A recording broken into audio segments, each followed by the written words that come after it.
everybody, Jason Bermas here, and we've got a great show lined up for you today. We've got a panel on disclosure with the Union of the Unwanted, and I can guarantee you there is information in this one you haven't heard anywhere else. Buckle up. This is part one of a two-part panel, and get ready to make sense of the madness. Let's talk about UFOs. We brought on a pretty diverse cast here, and I don't say that just because it's Pride Month. I mean that in with all seriousness.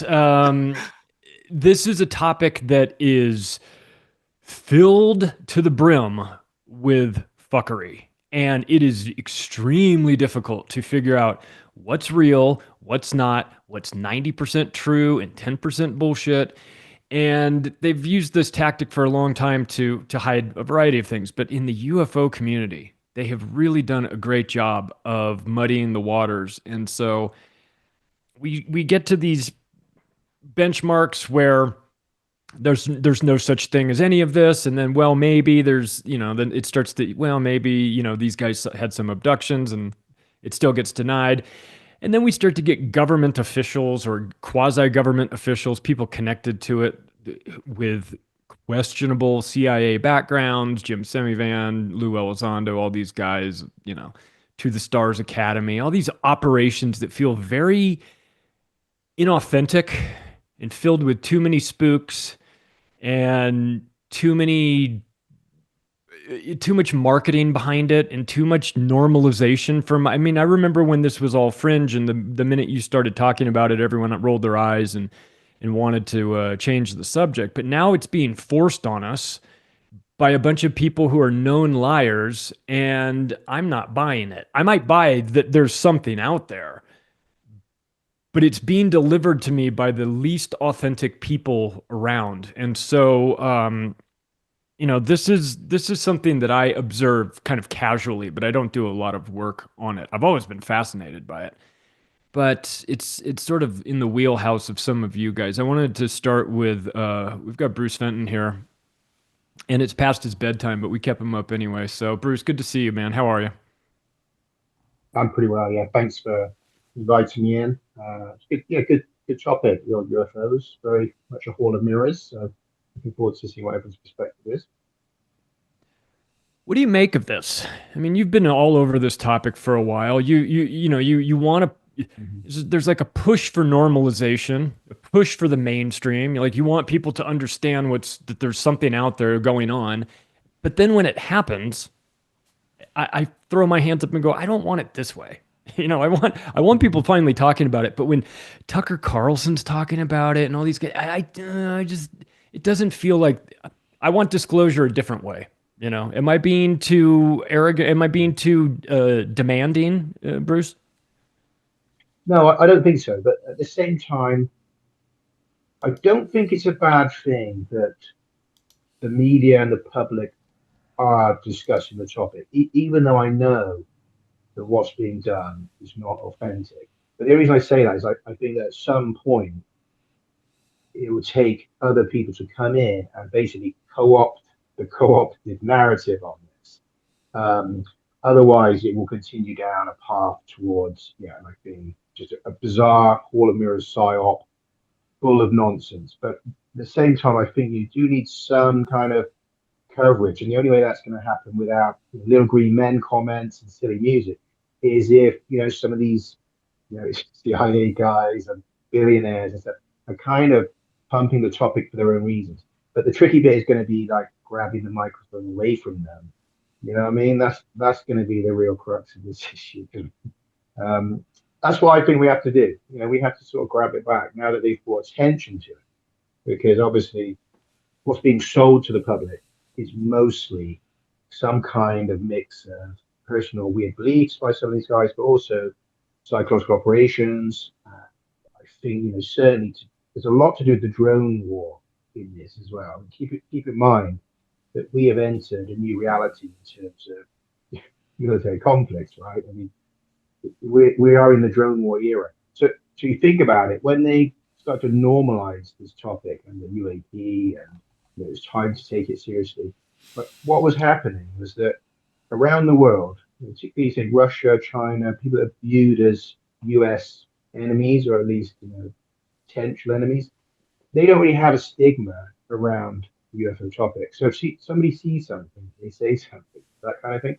Whereas in the US, they deliberately created stigma in the past when it made sense to shut this down because, like, Air Force people were getting inundated with what's UFOs. It was kind of a waste of time. It wasn't really helping the military. It was a waste of their time, so they viewed it. But the thing is now drones can take pretty much any form. So if you think about it, like an airbase is getting buzzed by novel drones that look like glowing orbs or flying saucers. In the past, that was ruined someone's career, so nobody will report it. But now those could be novel drones. So suddenly they need to see something, say something. The only way to do that was to normalize the topic and say, yeah, there's really weird stuff out there. You've got to report it. Pilots are seeing it. So if you think about it, there's a few different streams are meeting here, but we shouldn't sleep on the element of this, which is the drone part. If you look at some of the prominent people like Chris Mellon, he's repeatedly talked about the drone threat aspect of this and talked about China's potential. I think that gets kind of missed out of the conversation, is that, that it's part of the era we're in. Jason Bermas, are you feeling like I'm feeling when you start to get this overlap between the tech bros and making drones, Lucky Palmer, Andrel, the blending of these tech companies with the military industrial complex making drones and blurring this line between what you see in the skies. I mean, now it used to be, well, I see a shooting star, and it's like, well, maybe I see Starlink actually going by, or I see a UFO. Well, maybe you see one of these crazy war drones that these guys are testing out. I mean, what's your feeling on the role of the Silicon Valley in the UFO topic? Well, just because you mentioned Lucky Palmer, and I think that that's kind of important for those that don't know Lucky. Like you said, Andrel is this new kind of hip AI weapon system, and he's advocating for the United States to be the world's gun store with these AI weapons, land, air, sea, you name it. I've looked at this topic since I was a kid. Right? I mean, well before I looked at 9/11 or anything geopolitical, really my jumping off point was the UFO issue. Some of the first things I did when the internet came in the late 90s was, for instance, get myself copies of the Majestic 12 documents. I got the MK Ultra ones that you could read at the time because no one had really transcribed them and they were really tough to read. But the Majestic 12 ones were kind of, you could read through them. I've seen so much smoke and mirrors through this whole thing. I'm one to say that I think that the vast majority, 99+% of what's out there is total Johnny nonsense. I am not convinced that quote unquote aliens exist. I'm not convinced that interdimensional demons exist or beings, etc., controlling these things. I'm not convinced that they come from here. I say that all of those are a possibility, as well as the possibility of our own military industrial complex tapping into technologies, not only post-World War II, but probably post-World War I into World War II in secret, and kind of shepherding the narrative and the agenda. Because the agenda for consolidation of power, authoritarianism, and now transhumanism have been on the table for a really long time. So when I look at this topic, I ask myself, what have I seen? Because up until now, yes, we had some CGI. Now we're getting into deepfake territory and AI, and it's only going to get wilder. Holograms have existed for a long time. I question how much of this has been miniaturized drone technology that has some kind of light projection. I say that because, you have all these stories back in the 80s and 90s especially of these football-size UFOs that were moving very, very slowly but not making a sound, right? And you kind of have to take a step back and look at what we really know. We know eyewitness accounts. We know video. We know the documentation chain that we're allowed to see. And we know, quote unquote, unsolicited whistleblowers. And that's about it. We got to have discernment from there. So I'm really happy that we're going to be taking on this topic. I've been throughout a lot of these whistleblowers, and one of the things that I really encourage people to watch to kind of understand the lengths the government will go for a PSYOP is Mirage Men and the story of Richard Doty. So I think that's a great jumping off point if anybody wants to take it from there. Go, Brando. You know you want to talk. Dude, it's so brilliant. Absolutely. Great topic. Good to see everybody. It is, guys. And at the core, I mean, we must not ever forget what government means, right? The root of the Latin word government, governmente, mind, control. This whole thing is perception managed top down. It's either existence from infinitum or at least the way it's managed now. And exactly what you said, Charlie, when we opened up here, when they're parading 4-star generals in front of you and then saying that what they're really going to talk about is behind a closed door, they're giving you bullshit. And this is always very important to remember, that it's all about controlling your mind. Well, they have a lot of practice doing that, and I don't know why the UFO conversation wouldn't be any different than any other aspect of society in which they're trying to control our perception, and limiting what we believe and what we're allowed to talk about. But it seems that we're now allowed to talk about this. And that makes me nervous because Isn't we it weren't good? for a long, long time. And so I go, well, if you want me to talk about it, why? Why do you want me to? Is there some plan? Is there something going on? Is there something that you need to normalize? Because you push and push and push and they won't give you an inch. And then all of a sudden they're like, oh, come on in. And you're like, whoa, wait a second. All right, hang on a second. Now I'm suspicious of why you're even allowing this conversation to go on. So, But It's you useful know for what? you to talk about it, yeah, well, I would argue this. We've been conditioned to talk about it for well over 100 years. That's the thing. If you go back to the science fiction literature, if you go back to the popular culture that was on radio, if you go back even pre-Star Wars, which is a huge leap, forget about the ETs and the Close Encounters, where they kind of normalize it in a real world sense, right? That's where it starts getting into your neighborhood and your community and kind of interpolating with the sightings and the different kind of cultures that had popped up. Because it wasn't just the Greys at first. There were the Palladians, the Tall Whites, etc., those type of tales. But really, when you got into the late 80s, early 90s, especially with the Lazar story, by the way, and I'm not dismissing him or him working there, but right in that time period, the X-Files came into play as well. And they very much told that lore, although they skewed away from it a little bit, of the gray aliens. But what did you get? You got a subsidiary of that.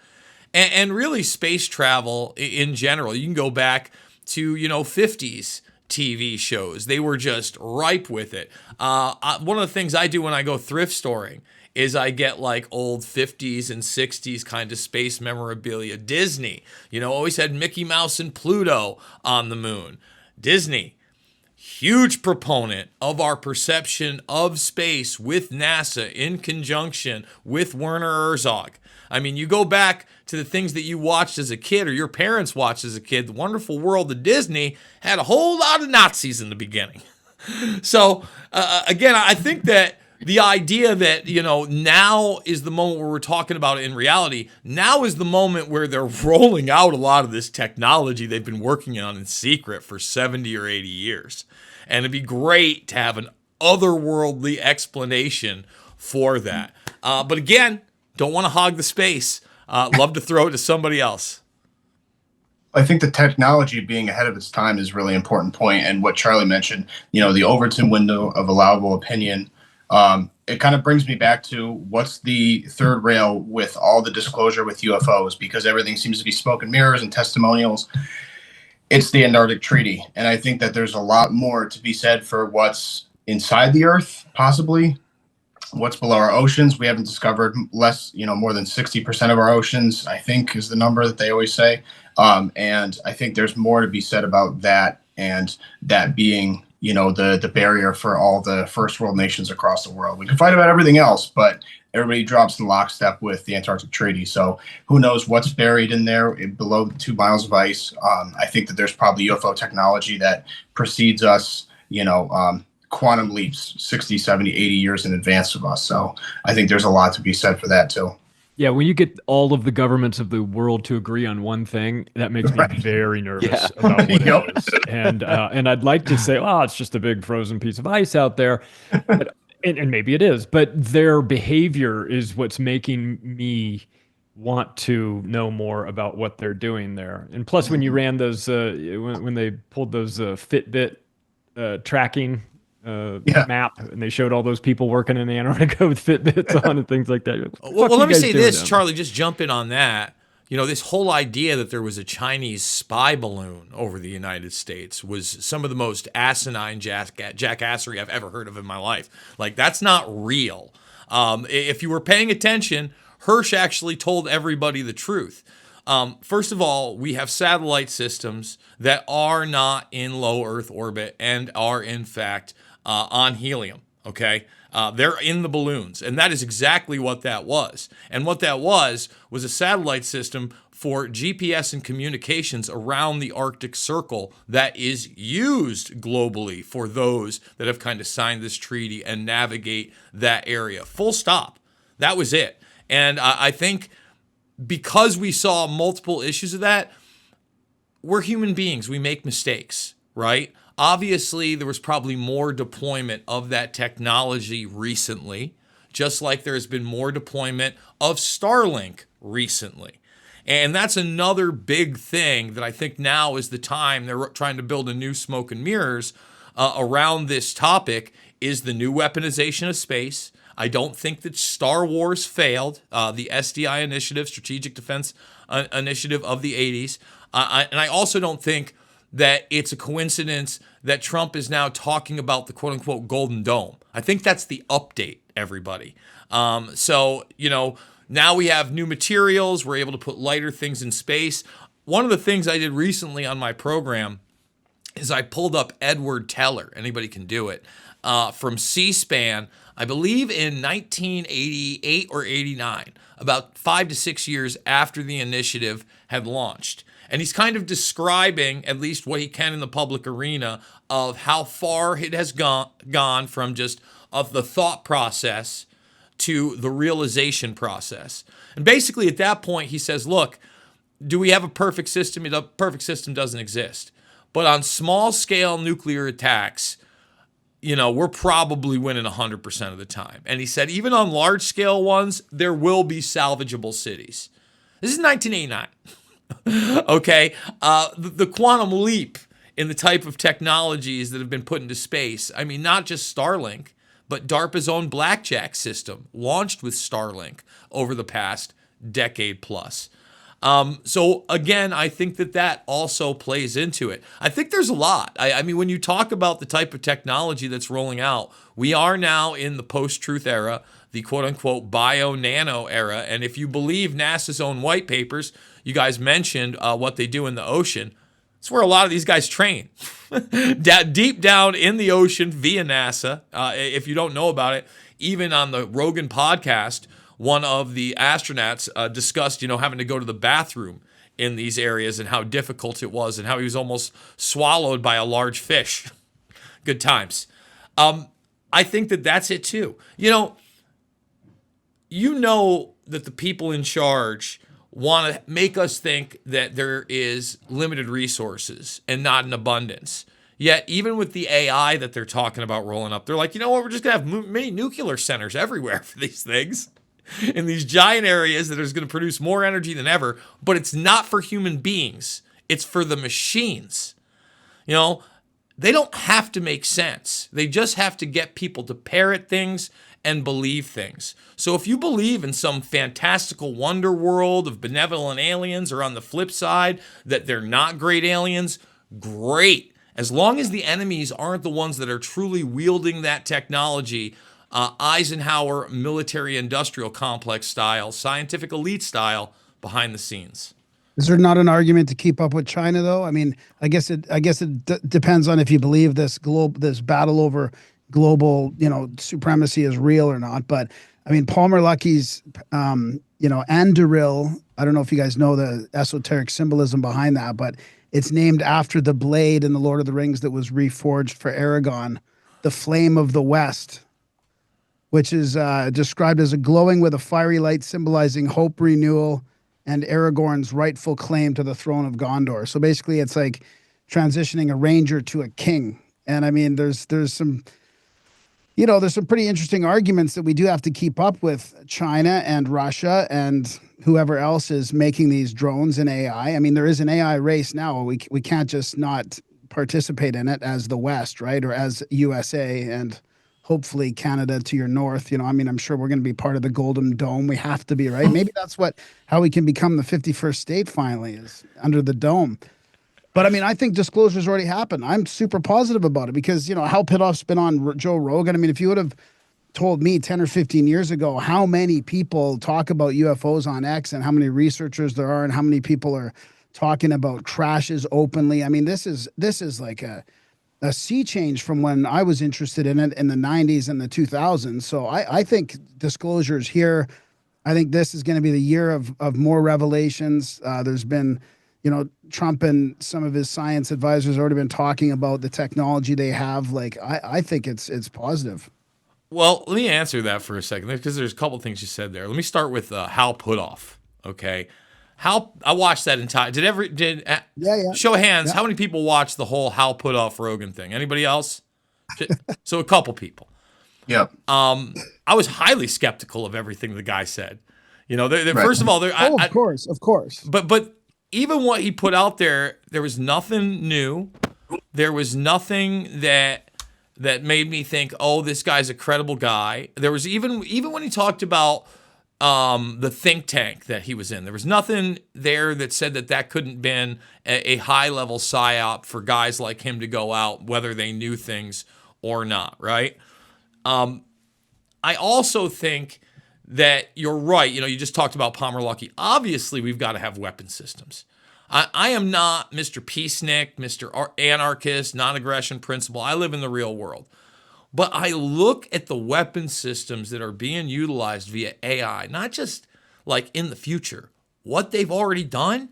No bueno, my friend. You don't pick 30,000+ people by some mystery criteria on who's a terrorist and then use some wayward technology to blow them up in public via pagers, right? That's dangerous.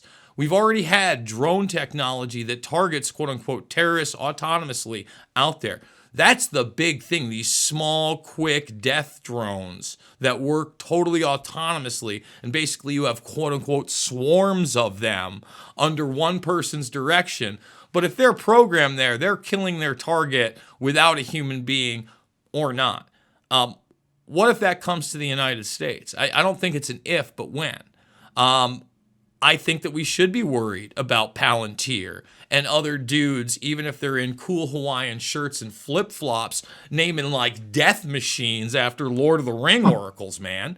So my issue is, what have they done with the technology already? In large part, when we're talking about humanity, they've taken their fist, they've dipped it in glue and then glass, and they've not so slowly jammed it up our ass. So color me skeptical on all of it. And we're already seeing the early AI models they're having us play with that are super deceptive and super on the quote unquote mainstream agenda. So if we continue to go in this arc, I don't see how it ends up being positive overall for you, me, and the rest of humanity. That's kind of my thought on that. But we do need a military. And obviously we do need, like when Trump says we have weapons that nobody else knows about, good, but can we maybe kind of find a way to utilize that same technology for lower energy, or a way to empower humanity, or a way to grow better food, or a way to cut prices somehow? I'm sure there's a way. It sounds like you're not trusting the plan to me, Jason. Also, the whole thing about the Palantir, is an interesting side note because I mean, at the end of the day, the Palantir is the technology that Saruman the White used to see all things and to know all things. That connected him with Sauron, the Dark Lord, and corrupted him and turned him completely evil. And so it's a funny thing to name your surveillance technology after something that they know became the source of tapping into immense darkness. You know what I mean? So you got to think about that. Why would you sit down and do that? This These is the people thing. are It's all around us, right? Crowdsourced.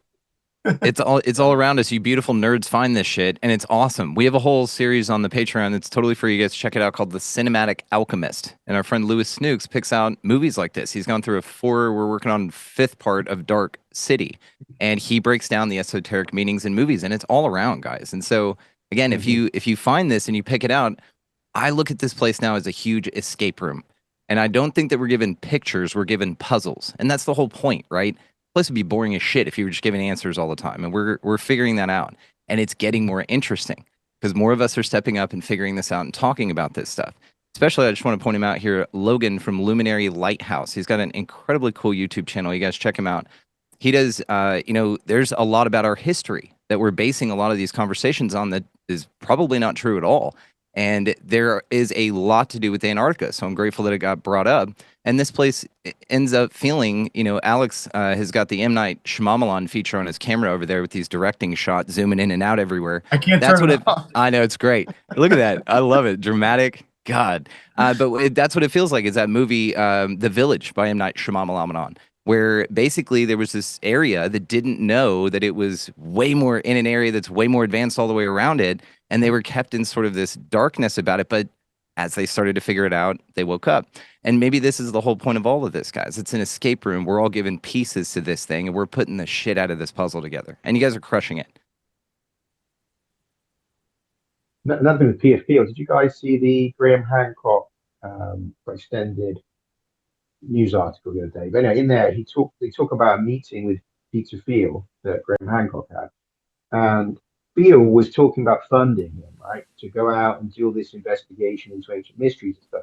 But he realized that actually Pierre Field's interest was more in looking for evidence of ancient alien stuff. That he was more in the Eric von Daniken mindset. And if you look at some of his interviews lately, he's talked about aliens are going to be angels and demons, as they have to be because of the technologies they have. They're either going to be angels or they're going to be demons. And he's been saying that this weird kind of Christian revival in Silicon Valley. And it's like, what kind of Christianity fits with Palantir and looking for ancient aliens and UFOs. So there's definitely some weird stuff happening with Field and what's in his head about all this stuff. Do you know what I mean? So obviously the UFO aliens thing is in there. If he's talking about funding people to look for ancient aliens evidence, I mean, obviously they have some reason to be thinking that.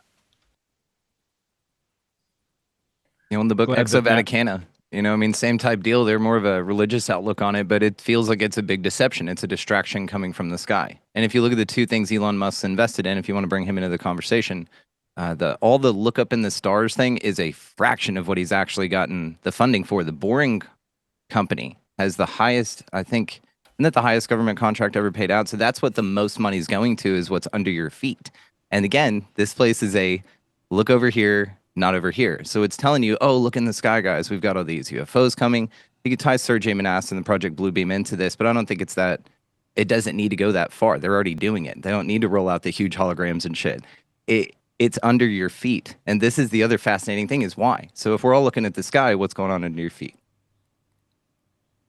I'm glad we have It's Matt like Arrett here. the idea you wait for stuff. Matt's fourth episode of his really brilliant expose of the history of UFO culture is now out. I had a chance to see it.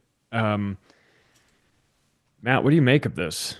Like we were talking about how it feels very unusual that the government, wants everybody, it wants to kind of mainstream this topic, and there's a lot of controllers around it, a lot of suspicious dudes. But I suppose that's really always how it's been, right? I mean, given watching your series, you see, shit, this has been going on a very long time with some extremely dangerous people involved, and it all feels very manipulative. What's your take on this all?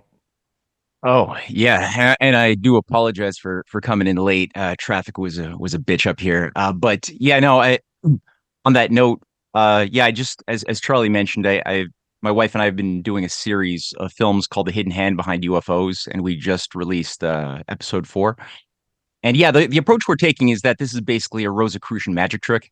That there has been a long-standing idea or motive to create a new type of humankind, which involves essentially the revival of all of the core trappings and psychological, spiritual, and physical controls of the ancient mystery cults that had enjoyed a top-down dominance over the mythologies, the governing myths, the idea of human identities that would be moderated by the type of cultural world and geopolitical world that these mystery cults of Persia, Babylon, Rome enjoyed, and which they've been working subversively to get back. And sure enough, like when you look at a lot of the you start scratching behind the surface of a lot of the big narratives about UFOs being sort of the creators of mankind. What and you start looking at a lot of the agencies that were promoting this going back to the 1950s with people like George Adamski, George Hunt Williamson, the Edgar Casey cult, which soon, by the 70s merged into the Project Stargate, and also has a UFO twist to it as well. But a lot of these things have theosophical origins. They're Rosicrucian Hermetic theosophical spin-off groups from the 20s, the 30s, which then drove the creation of a new type of cultural temperament, which involved certain, you know, um, tricks that would be ingrained into our mass psyche. And so we tackled things like the Roswell incident as one example, but there's many that then fed back into creating sort of what I think has always been the idea is to redefine, reframe the narratives of what is Christianity, what are the core religions and fundamental um, value systems, and revamp them all around some form of idea that they're these transcendental, entities, sometimes demons, aliens, fused into one thing, have been there the whole time, interfacing with the elites, sometimes through the help of psychedelics, um, and thus we're now being sort of accelerated into something that Lawrence Rockefeller has been behind in a big way since his funding of the War of the Worlds broadcast in 1938, and all the way through the transformation of the USA into a full blown empire. And Lawrence Rockefeller's machinery has been behind that. The financing of the MK Ultra psilocybin operation as well to create altered states that then fused right into the Scientology takeover of the U.S. military under Project Stargate, which then drove the revolution in military affairs. And a lot of those same people who did all of that, Hal Puthoff, who brought in Jacques Vallée, Ingo Swann, um, a lot of them played a key role and always received funding from Lawrence Rockefeller. Robert Bigelow being another one. And they're still there. Why did the mainstream and the academia push back and fight this for so long then? I just you guys all talked about how we've been talking about this for decades, but really we haven't really been allowed to. I mean, it's been laughed at and poo-pooed for 70 years. So why that was that just psychological in nature then? Yeah, now it's useful. That's the answer, honestly. Yep. Well, I would argue again that the reason, the main reason that you're probably seeing it right now is the fact that so much of this technology that they're going to roll out that is going to seem fantastical to the rest of us, they can pin on aliens. Yeah, exactly. I mean, yep. Perfect pitfall. Now is the time where, the vast majority of humanity is not going to have access not only to the artificial intelligence, but the true bio nanotechnology that may be of a healing nature. That's one of my main oppositions to a lot of this transhumanism. And I often warn people, I really, truly do believe that there is a certain section of humanity out there that thinks that they can biologically live forever by testing on us and utilizing what they have right now by perfecting us, and then convincing the rest of us, for whatever reason, that we can upload our consciousness into some kind of Candyland metaverse. And along that way, If these entities, whether they exist, don't exist, are created by us in a lab underground through our bio nanotechnology, whether they're the cockatrice eggs, whatever, they will look to interface with that.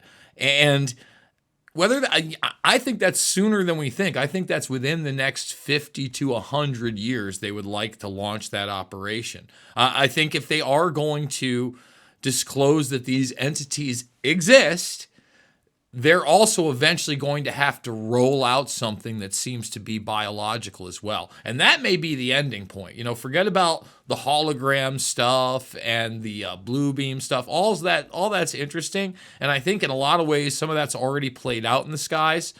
But when they roll out a physical thing that someone can touch and feel and a crowd can be around, a lot of people that talked a lot of smack and said that they were going to resist this stuff are probably also going to fall in line. And, you just mentioned Lawrence Rockefeller. I'd love to get your take on, Greer. Greer's going around. I mean, Greer says some wild things. But Greer recently was trying to associate the JFK assassination with aliens. I've watched his documentaries over and over again. They're extremely unimpressive, everybody. I know that some people say that they're impressive. I don't know what they're watching. Like the one with the supposed little alien skeleton, the biggest takeaway I took from that was that Greer was having an illicit, secretive love affair with his bodyguard that kept ogling him, and they were ogling each other, and he's a closeted homosexual that is clearly compromised. I mean, that's what I got from that film. I mean, and everybody that's looking at me a little funny, go watch it again.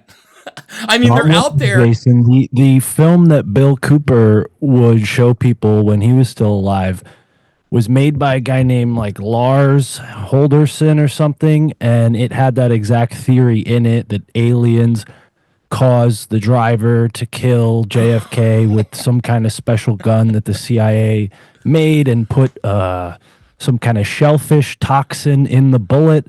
So yeah, there's some pretty crazy people like Greer who've been around for a while. And funny enough, Greer. He gets the guy press. who he's the what do you mean crazy people was the shooter of JFK was named William Greer. So I don't know if there's a connection there, but yeah, all these ufologists are full of shit. If anybody needs one book that sums it up pretty good, Adam Go Rightly put together a book called Saucers, Spooks, and Kooks, which pretty much spells out what Matt said as well, and others have kind of pointed to.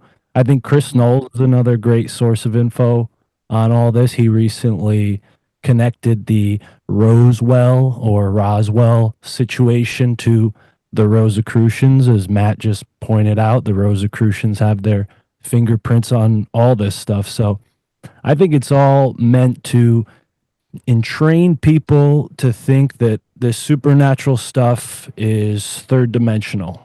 I think I'm always the one that has to defend Greer a little bit. I mean, in the mid 90s, when I was out there with CSETI looking for UFOs, Greer was friends with the guy that would take us out. And by the way, Bermas, I think you're onto something there. I've heard from another source. Let me say this before you go. But I'm going to let you go.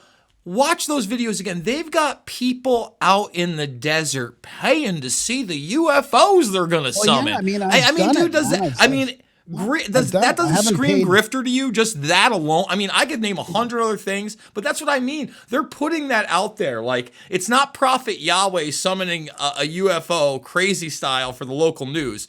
It's Greer collecting money from people in the desert to summon these things. Who gives a shit, man? I mean, we've did it on our own based on the protocols, and we saw lots of stuff. So, I mean, we had tons of experiences, enough that I was like, okay, like I know there's shit out there now. I can kind of, I started getting like, maybe we shouldn't be making contact with anything out there was sort of where I came to. But anyways, Greer said he was going to put the disclosure thing together in the mid 90s, and he did it in 2001. I mean, he did a lot of work for ufology. I mean, whether people want to debunk that whole thing or not, but that was probably still the biggest thing that was ever put together to bring about disclosure for UFOs. The biggest thing that can actually give us disclosure from UFOs is letting us in on the technology and its actual origins. And he's for that, man. That's what his one of his main pillars is. And I'm not totally defending everything for him. I'm just saying that there's some things that he's been talking about the energy aspect for decades now. But again,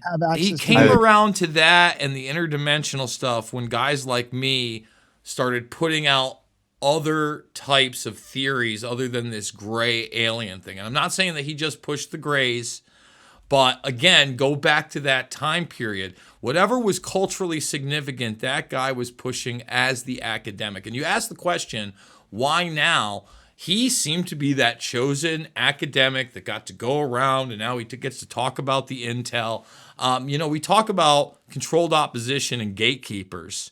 I would just say again, anybody that is compromised by their personal life is ripe for the picking on controlled opposition and gatekeeping. And I'm sorry, working with the Rockefeller family, who, you talk about the military and industrial complex, you talk about military intelligence. I mean, David was ex-naval intelligence before he really became, I would say, the anchor point for Rockefeller globalism. I mean, from Bilderberg to Trilateral to you name it.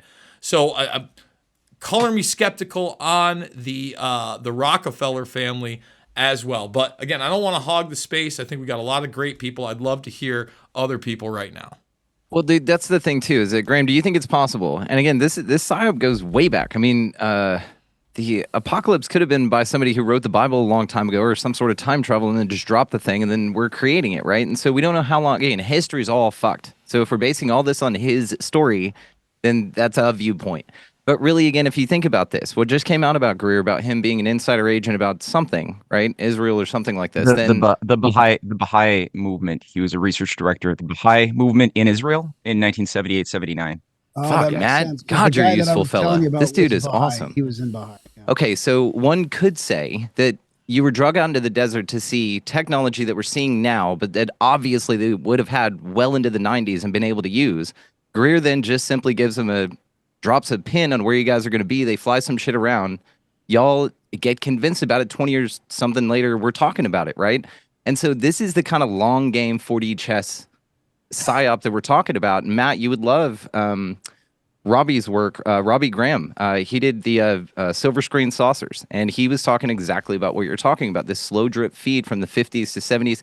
And really, he has a letter signed by NASA sent to Spielberg not to make Close Encounters of the Third Kind. And so it drips all the way back. They're sort of like, hey, not yet. But then even its correspondence is now brought into evidence as sort of conjecture, right? And so again, all of this is up for grabs here. And Graham, you got a cool light show, but it may have, we can say, either been some sort of communication they were hip to, or a technology rollout that obviously would not have been around at the time. Yeah, but I'm not talking with Greer. I'm talking about like groups all over Greer's the world. Group, right? Let's Talk are like CSETI groups all over the world having their own like legit experiences. They're going to be out here this night at 7:00. Roll them out at about 8:30. They should be hyped. Yeah, you know what I'm saying? I'm open to that. I've said I don't know what they are that we see. They could be programming, Black Ops stuff. Who knows? Yeah. It's just all perception management. I would just say one quick thing. I did a lot of work on Houdini. Have you guys looked into Harry Houdini and his fight with the spiritualist movement?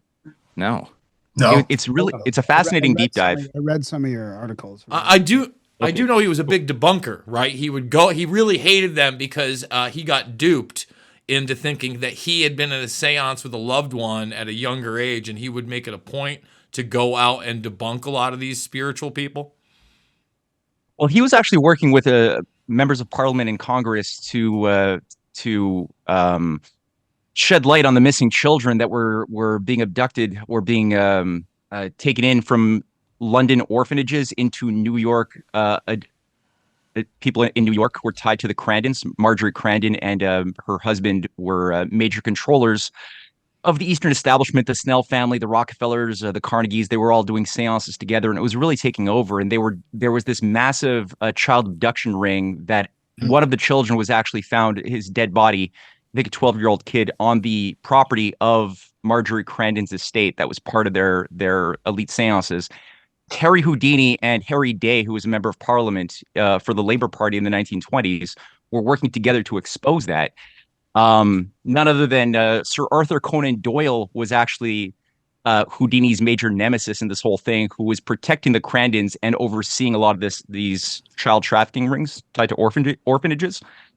But what I think Houdini was doing, and it's really fascinating to look at some of the books that he writes, like A Magician Among Spirits was one of the books that he wrote in 22, right before he got murdered. And he was murdered. Was that he's exposing the different techniques that this very integrated network of spiritualists, of which there was something like 3 million in America alone in the 20s. It's a huge number.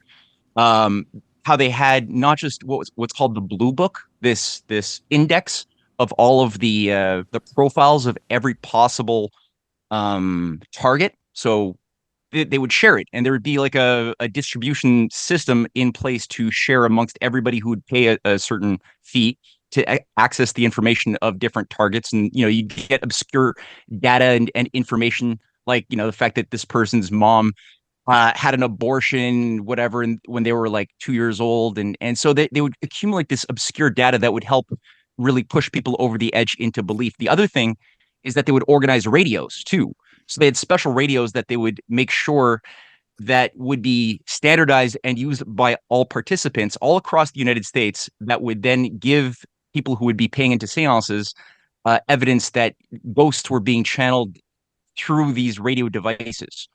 And I know that in the Greer case, I've spoken to several people who have paid money to go into the forests, these different areas within various forests around North America that Greer manages, that always have a radio that's tuned to a certain frequency that will then at a certain point pick up messages from the aliens after they put out their love vibes to attract the aliens from beyond. Very similar techniques as what was being done by the spiritualists in the 1860s, 1870s, all the way until they were being undone by Harry Houdini, who again did get murdered by this grouping, and they had to kind of, I think, regroup and rebrand their approach, but with a lot of the same techniques that you could see was being used back then: ghost wrappings, table levitations, things like that, that were driving people nuts. That was part of the whole thing that was taking over the U.S. psyche in the 19th century.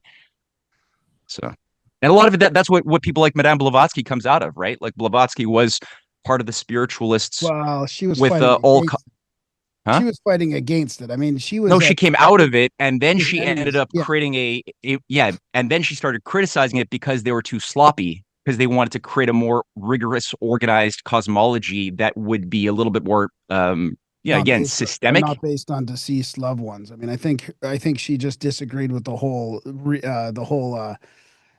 evidence of the phenomena of what it actually was too. But she used the same techniques too, like the evaporation or the appearance of letters from the ascended masters that she channeled that would give her like little teacups. They can go to like Adyar at the Adyar Museum. They still have all of the teacups and letters that were proven to be forgeries.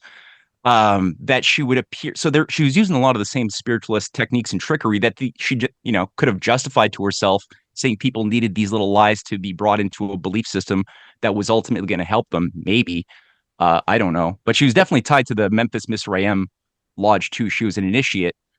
And she was part of the like she created this black magician's esoteric section of the Theosophists alongside the founders of the Golden Dawn in 1888. The same guys that were creating the Isis Urania Lodge in 87 in London, all of the same high initiates, McGregor Mathers, who's tutoring Aleister Crowley, they're all part of the Theosophical Esoteric section that's doing all of this crazy murder. Like the Jack the Ripper murders is overseen by these creatures. That itself is tied to what Charles Warren is also setting up in the Holy Land, so-called, for the creation of a new kind of ideology of Zionism and the recreation of Solomon's Temple. That's partially why Charles Warren is also employed to be an overseer of the ritual murders of the prostitutes in a certain way. Tied to the Isis Urania Lodge, all the Hermetic Order of the Golden Dawn people are a part of it, with Blavatsky and Olcott. So yeah, it's like pretty tight, and she's still using the same tricks. And Matt, because I'm learning a lot here. How many of these murders were occurred over ley lines too? not sure, but they did. The murders were positioned according to the Vesica Pisces, so Yep. the positions of the dead bodies. So and that is an important it's basically a geometry where you just have two circles overlapping that usually share a common radius. Um, and so that has certain occult ritual significance to it pertaining to the uh basically sex magic. The idea that the Vesca is the symbol for the female vagina. It's usually tied to some form of a lingam, an obelisk, sort of for the male sexual energy. So you got these things with the Washington Monument. You got it with the Vatican and St. Peter's Square. Yep. The conjunction of the obelisk and the Vesica. So Mhm. they did that there, and it's part of what a lot of these Kabbalists believe was the architecture of Solomon's temple. So they're kind of using that as the baseline for when they want to rebuild Solomon's temple, which they believe is a mass human sacrifice domain of ancient, of ancient times, where the Dome of the Rock that still exists today, they believe, according to Charles Warren's writings, was the place where the high priesthood would oversee mass, kind of like Aztecian kind of like mass sacrifice to the gods.